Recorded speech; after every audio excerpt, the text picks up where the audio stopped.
যেহেতু ইসলামী ব্যাংক বাংলাদেশ দেশের সর্ববৃহৎ বেসরকারি ব্যাংক, দেশের মোট রেমিটেন্সের একটি উল্লেখযোগ্য অংশ এই ব্যাংকের মাধ্যমে দেশে আসে।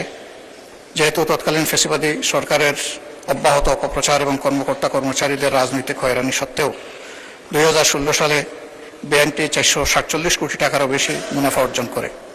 সে সময় খেলাফি বিনিয়োগের হার ছিল মাত্র 4%। কিন্তু পরবর্তীতে ফ্যাসিবাদী সরকার নজিরবিহীন উপায়ে ব্যাংকটির নিয়ন্ত্রণ দখল করে এবং ব্যাংক লুটপাট ও অনিয়মের মাধ্যমে শুধু এই ব্যাংকেই নয়, দেশের সামগ্রিক অর্থনীতিকে মারাত্মকভাবে ক্ষতিগ্রস্ত করে। এর ফলশ্রুতিতে 2024 সালে ব্যাংকের মুনাফা আশঙ্কাজনকভাবে কমে যায় এবং শেয়ার হোল্ডারদের কোনো লভ্যাংশ প্রদান করা সম্ভব হয়নি। খেলাপি বিনিয়োগের পরিমাণ মোট বিনিয়োগের প্রায় 51% এসে পৌঁছায়।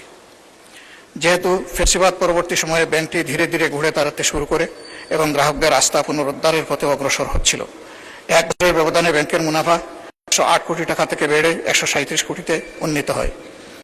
ঠিক এমন সময় আবারও পুরোনো ব্যাংক দখলকারী চক্রের দৃষ্টি ব্যাংকটির দিকে পড়েছে। নতুন ষড়যন্ত্রের মাধ্যমে পরিচালনা পর্ষদের চেয়ারম্যান পদে বিতর্কিত এবং দুর্নীতির অভিযোগে চিহ্নিত ব্যক্তিকে বসানো হয়েছে। একই সঙ্গে ব্যবস্থাপনায় অযৌক্তিক ও অন্যায় হস্তক্ষেপের মাধ্যমে ব্যবস্থাপনা পরিচালক মাননীয় বিরোধী দলের নেতা, আপনি তো পরে আবার বলতে পারবেন। এই পর্যায়ে সংক্ষিপ্ত পরে আবার বলবেন। এতটুকুতেই রাখতে পারি। এই বিষয়ে আলোচনা হওয়া জরুরি বলে আমি মনে করি। আপনাকে সুযোগ দেওয়ার জন্য ধন্যবাদ। Thank you.